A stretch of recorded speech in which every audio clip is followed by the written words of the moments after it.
خواجہ صاحب نے فرمایا کہ اللہ کا نام لیتے رہو، ایک دن ضرور ان کو رحم آئے گا۔ جلال الدین رومی فرماتے ہیں گفت پیغمبر کی گر کو بھی ڈرے، پیغمبر علیہ السلام فرماتے ہیں کہ اگر تم مسلسل کسی دروازے کو کھٹکھٹاتے رہو گے، گفت پیغمبر کی گر کو بھی ڈرے، عاقبت دینی ازادر ہم سرے، ایک دن اس دروازے سے کوئی شر ضرور نمودار ہوگا کہ بہت دیر سے کھٹکھٹا رہے ہو، بھائی کیا بات ہے، تم کو کیا ضرورت پیش آئیے؟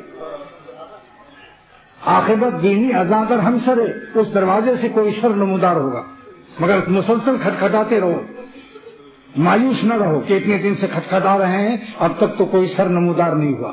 اس مایوسی کو دور کرنے کے لیے حضرت خواجہ صاحب فرماتے ہیں رحمۃ اللہ علیہ اپنا ایک شعر کہ کھولیں وہ یا نہ کھولیں در، کھولیں وہ یا نہ کھولیں در، اس پر ہو کیوں تیری نظر، تو بس اپنا کام کر، یعنی صدا لگائے جا۔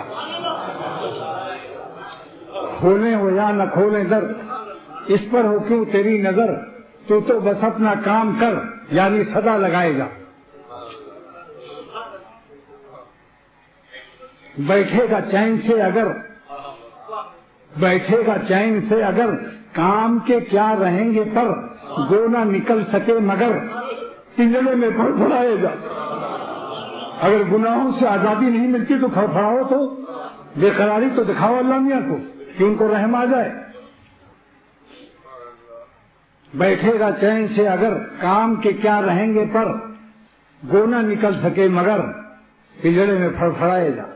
تو اللہ سبحانہ و تعالیٰ نے اپنے نام کی خاصیت فرمائی کہ جس کو میرے نام کی توفیق ہو گئی اس کی پہنچ میرے دروازے تک ہو گئی۔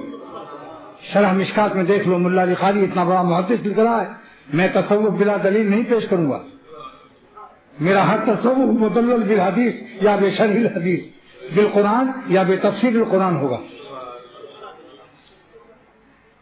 کہ الذاکر کالواقف علی الباب، اس موصول دو اسم فاعل پر داخل ہوتا ہے، معنی میں الذی کے ہوتا ہے، یعنی الذی ذکر کالذی وقف علی باب اللہ تعالی شانہ، جس کو اللہ کے نام لینے کی توفیق ہو گئی تو وہ اللہ کے دروازے تک پہنچ گیا۔ کیا یہ کم نعمت ہے کہ ہم ان کے دروازے پر بستر لگا دیں؟